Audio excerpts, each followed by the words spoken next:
number of different recordings, and you will have to answer questions on what you hear. There will be time for you to read the instructions and questions, and you will have a chance to check your work. All the recordings will be played once only. The test is in 4 sections. At the end of the test, you will be given 10 minutes to transfer your answers to an answer sheet. Now turn to Section 1. Section 1. You will hear a conversation between a housing agent and a college student who wants to rent a house. First, you have some time to look at questions 1 to 4.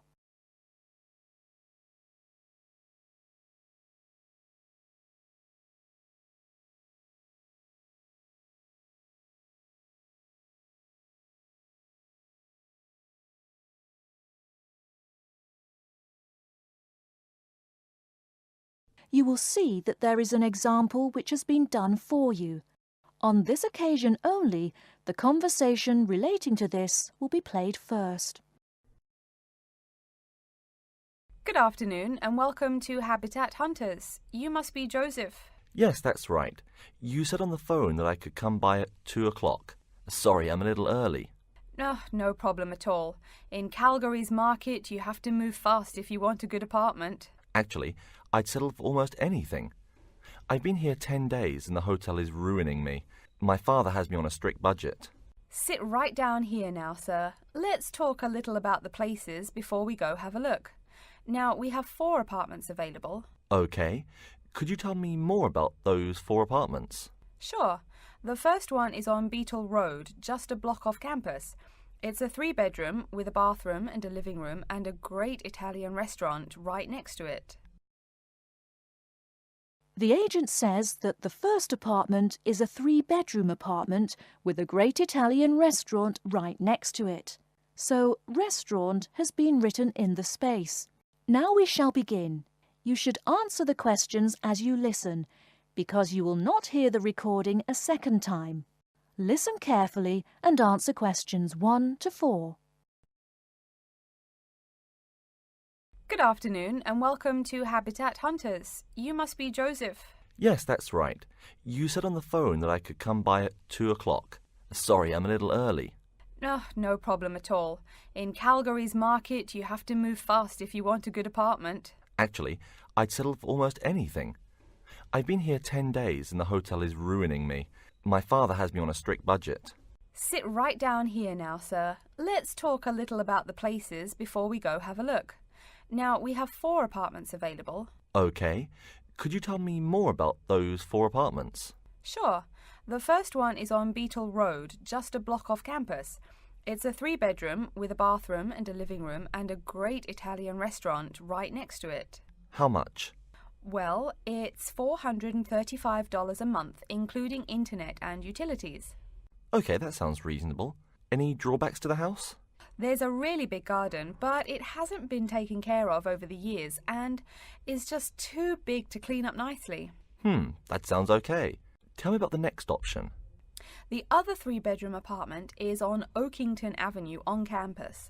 It is right near the building where you have classes, and the kitchen and living room are newly furnished. Wow, that sounds like a pretty good option. Well, it is a cool apartment, but since it's a dormitory, the living room, bathroom, kitchen and washing machine are all shared. It would be nice not to have to buy living room furniture, though. And how much is this one? $400 per month for a bedroom with an air conditioner. For a bedroom without an air conditioner, you would pay less, $340 for it. Yikes. Even with the air conditioner, it sounds really inconvenient to have to share facilities. I'll never cook if I have to walk down the hall to use the kitchen. Yeah, that's true. Before you hear the rest of the conversation, you have some time to look at questions 5 to 10.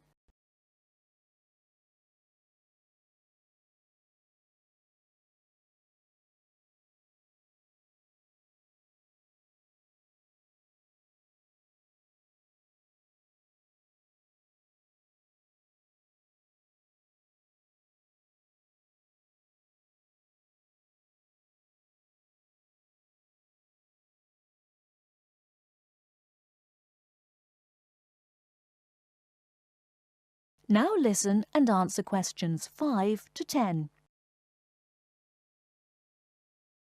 Anyway, the next place is a 2-bedroom on Mead Street. Oh, I like Mead Street. That's off campus, right? Yep, it's pretty cool, but it only has 2 bedrooms plus a living room and a study. But I want to live together with my 2 friends. So you could make the study into a small bedroom if you end up living with them. Also, we guys want a TV and DVD player since we're all so much into movies. Well, this place has a great TV and VCR, but no DVD player. No DVD? That's so weird. Are any other facilities provided? As you said, weird enough, it also comes with a wash basin. Is there a washing machine? I think we need that more than just a wash basin. I'm afraid there's no washing machine in the apartment. Wow, that's so old-fashioned. Maybe it's not the best choice for 3 college guys. How much is it? Well, it's $600 per month, but of course it would be cheaper if you made it into 3 bedrooms instead of 2. Where is the apartment located? It's 2500 Mead Street, where there are a lot of bars. It would be affordable, but it would get pretty noisy. And that sounds really expensive for an old place in a noisy area. How about the last place? This one's on campus in the Devon Close complex. It's a 1-bedroom, so it will be a little quieter than the Mead Street place. 1 bedroom, huh? That could be good for focusing on my studies. What else does it have? It comes with a living room and a study, and includes a really nice lamp in the study that has a bunch of different settings. You know what else is cool? There's a dining hall downstairs, so all evening meals are free. You can purchase breakfast and lunch, but meals after 6 p.m. are free. Wow, this place sounds too good to be true. Is it really expensive? It's all right, $500 per month, but there's no bathroom. What? No bathroom? Well, there's no bathroom in the apartment, but there's one at the end of the hall. Thanks. I think now I just have to decide whether I want to live alone or not. Yeah, which one do you prefer? I think I'd choose either this apartment or the one on Beetle Road. Okay, you'd better think about it, and then you can contact me ASAP. Fine. Thanks for your help. You're welcome. That is the end of section 1. You now have half a minute to check your answers.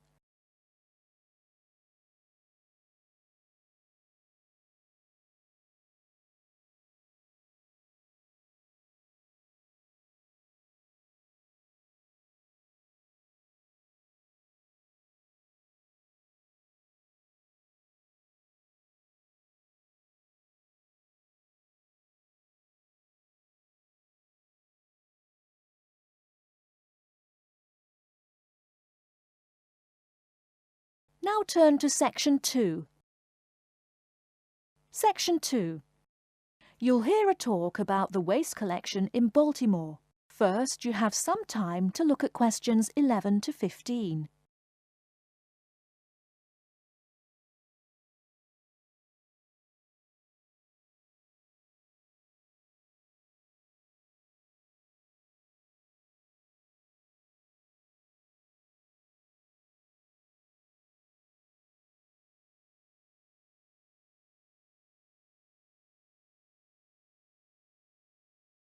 Now, listen carefully and answer questions 11 to 15. Hi folks, my name is Loretta Johnston, and I'm here from the Baltimore Department of Public Waste. Thank you for coming out to our community meeting tonight. I've got a few words to say about the waste collection here in Baltimore. First, there's the sorted collection bins themselves. They're made of sturdy, solid material, so none of your trash can seep out or puncture the bin. Also, since these things sit out on the curb overnight, rain or shine, they have to be waterproof. We can't have water getting up in it and filling up the bin. Remember to pay attention to which bin is which and sort your waste accordingly. You should have a blue or green bin for recyclable garbage, a yellow bin for unrecyclable garbage, and a red bin for toxic waste. Our citywide waste management is divided into 2 services. The first is commercial waste collection, or trash collection from buildings. The majority of building waste is paper, which goes in the blue or green bins. You'll notice in your office buildings there are signs that warn you not to overfill these bins. All that paper adds up, and an overflowing bin is infinitely harder for collectors to carry to the truck and empty. Aside from paper, Another large source of building waste is metals. Metals such as tin and aluminium can be put in the yellow recycle bins, but metals like lead and copper should be disposed of in the red bins. These heavy metals are harmful to the environment and exacerbate our city's existing pollution problem. That's about all the information you need for building waste. Moving on to the second service, household waste collection is probably what you primarily think of when you think of what we do here. Many of the same guidelines apply, the sorting is the same, etc. Please remember to keep garbage like kitchen waste in a plastic bag. It makes collection easier and lessens the abominable rotten trash smell. Before you hear the rest of the talk, you have some time to look at questions 16 to 20.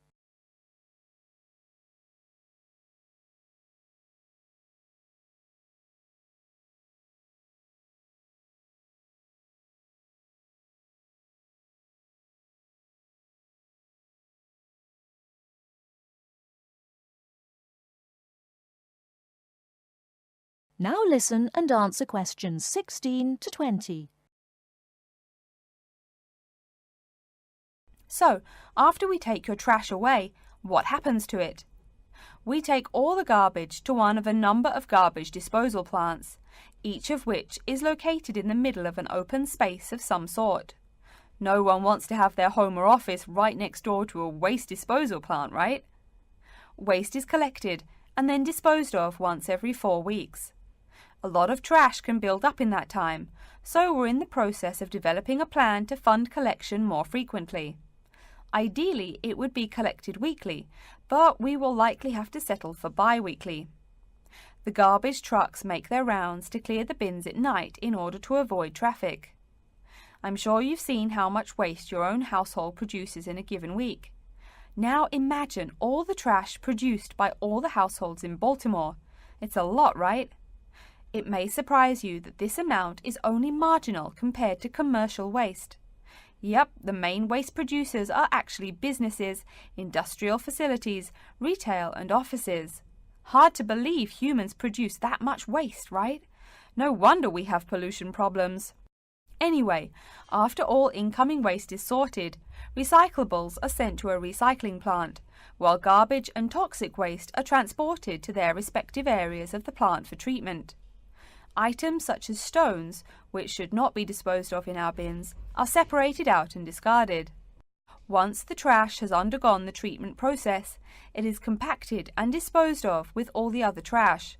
And finally, when the landfill space is full, it is buried deep underground, and in time, something new is built on the land. That's everything about waste collection. Thank you for listening. Are there any questions? That is the end of section 2. You now have half a minute to check your answers.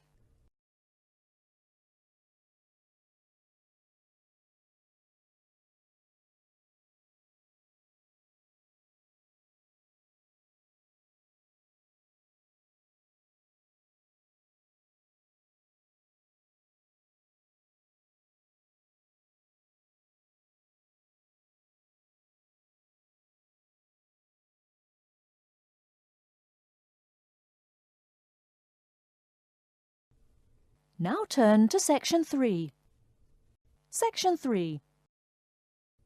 You will hear a student called Julie talking to her classmate named Ricky about a new essay that Professor Johnson assigned. First, you have some time to look at questions 21 to 24.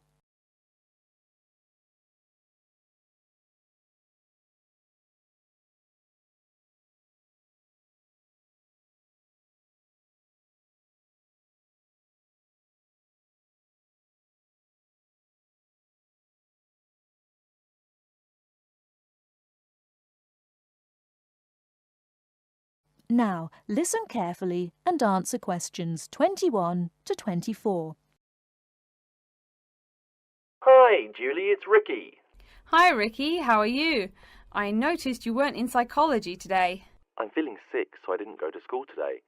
Would you mind telling me what I missed in class? Sure thing. I'm sorry you're not feeling well. Anyway, we spent most of the class talking about a new essay that Professor Johnson assigned. You need to choose one of the bold headings from the note system and research it. Wow, I picked the wrong day to miss class, huh? You sure did. Could you tell me the specific requirements of this paper? Sure. You need to find scientific research that supports your claim as one of your references. It can be from some of the case studies we discussed in class, or you can find your own. Or even better, you can conduct your own research. I'm sure that would get you an A. Have you decided what you're going to do yet? Also, where are you getting your references? Yeah, I'm going to research facial recognition by infants. I've already found a few experiments in scientific journals. That would probably be a good start for you. There are tons of journals in the library. Great idea, thanks. I'm considering writing my essay on the effects of one of the psychotropic drugs we talked about in class.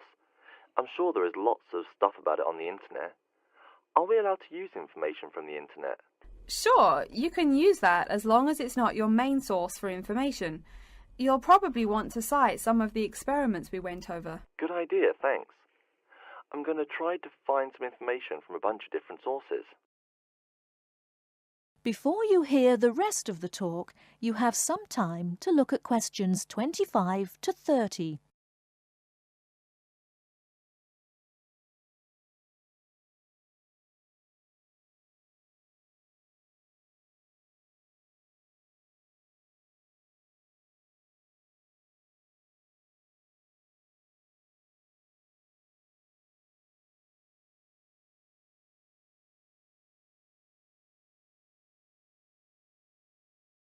Now listen and answer questions 25 to 30.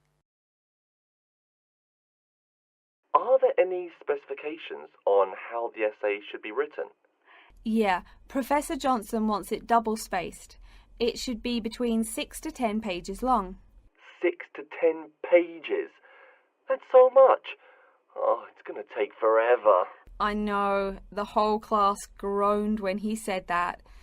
Anyway, you also need to put the title in italics and... Wait, each section heading or just the main heading? Only the main heading should be in italics. I think section titles are supposed to be in the same format, but maybe in bold. You'll have to check that in class next time. Oh, okay. So I take it that the report has to be typed, since there are so many requirements. What are the other formatting requirements? Yep, it's got to be typed. Aside from that, there are still a few more specifications. You should number each page. Make sure it goes up in the top right corner. Okay, I'll make sure to write that down. I always forget to number the pages. Do we need to title and date each page too? You need the shortened title on every page, but no need to include the date. That should just be on the cover page. Okay, thanks. No problem. Also, make sure the margins are 3.25 pixels wide. What? I'm not even sure how to do that. Oh, it's okay, I can show you. It's really easy. I think that's all the directions he gave us. A lot of formatting requirements, but we have the freedom to research many things that we like, so that's good. Oh, I almost forgot. Remember to put down your ID number on your report. Thanks so much for your help. I'll see you in class Monday. No problem. Glad I could help. See you later. That is the end of section 3. You now have half a minute to check your answers.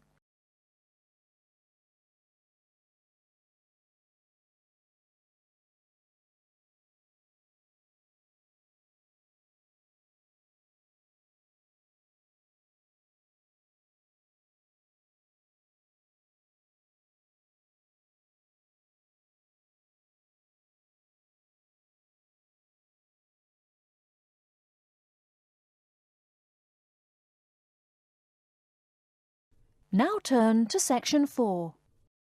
Section 4. You will hear a lecture on environmental science. First, you have some time to look at questions 31 to 40.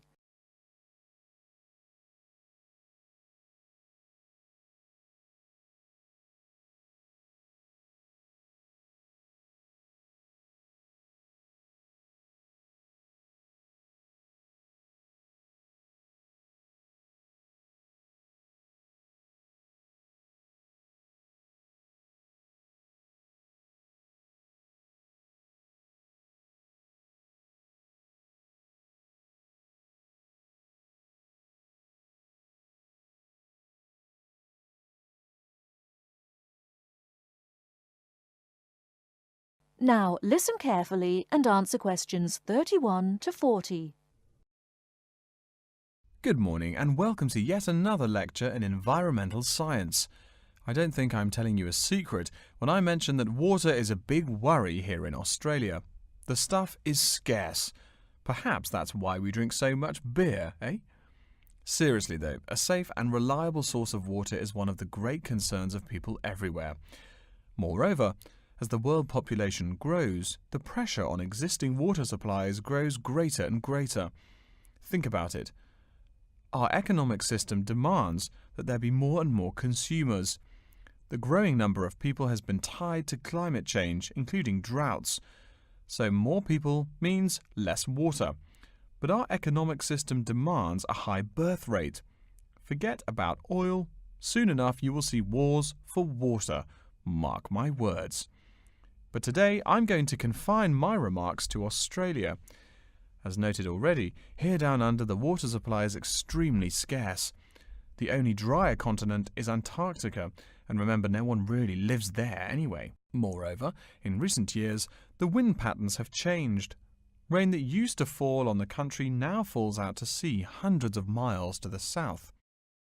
Now, when I speak of people needing water, most of you probably think of drinking. Certainly everyone needs water for drinking, but surprising as it may sound, drinking is not anywhere near being the main use for water. Most water is actually used for washing. When you take a shower, you probably use well over 100 litres of water. Every time you flush your toilet, that's about 8 litres, but most people drink no more than 2 litres or so per day. So, where to get water? It could be obtained from rainwater. But often rainfall consists of other harmful pollutants that evaporated with the water. In fact, acid rain, an intense example of this, causes harmful effects on the wildlife of the habitat on which it falls. Water from underground could also be used, though it is more difficult to contain and often must go through an extensive cleansing process. The purest water is found in rivers, creeks, lakes and dams. And, sad to say, Australia has precious few of these. Really, how many of your hometowns have rivers? Year-round rivers, I mean. The soil tends to be sandy, so water soaks into the ground. Many places are rocky too, so 87% of the rainfall is lost to evaporation. That's almost twice the evaporation rate in my native Canada. Speaking of rain, we already heard how rainfall is diminishing here in Oceania. The quantity itself isn't the only problem either. Going back to the problems with obtaining rainwater, a further problem is that rain is a useful source of water only if air pollution is fairly mild. Again, you're in a situation where you can't win. You need water where most people live. People tend to build cities where rainfall is adequate, but then modern cities tend to feature polluted air, which renders the rain far less easily usable. Okay, let's take a look at the table here. You'll see it showing the relative pollution of rainfall in the world's cities. The more people, the dirtier the rain. This is becoming a huge concern for people in the West who want their water to be pure and safe.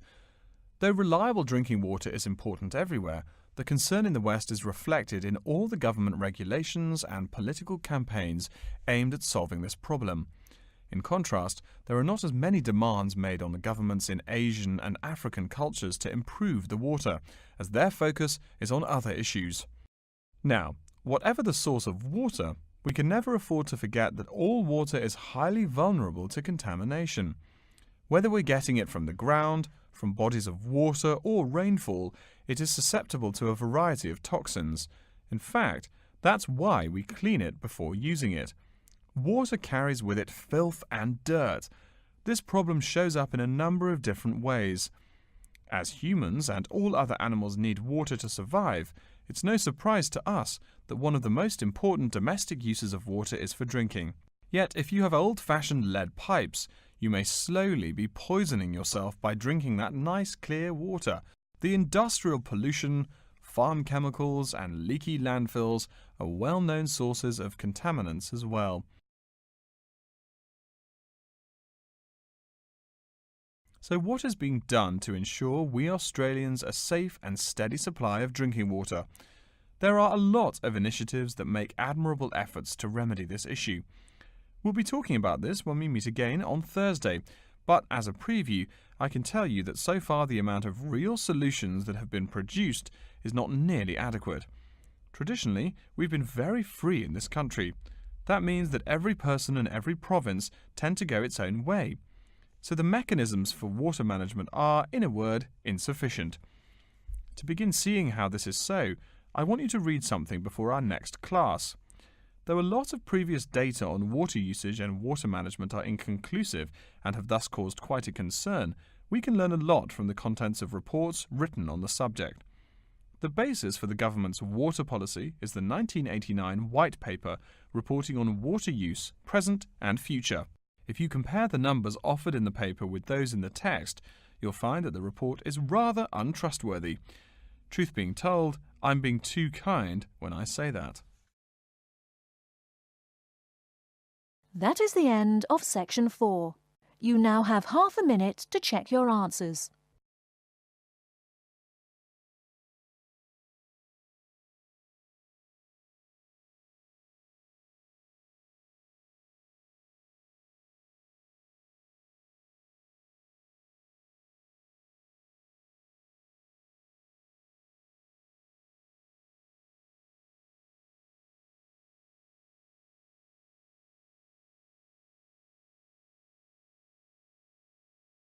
That is the end of the listening test.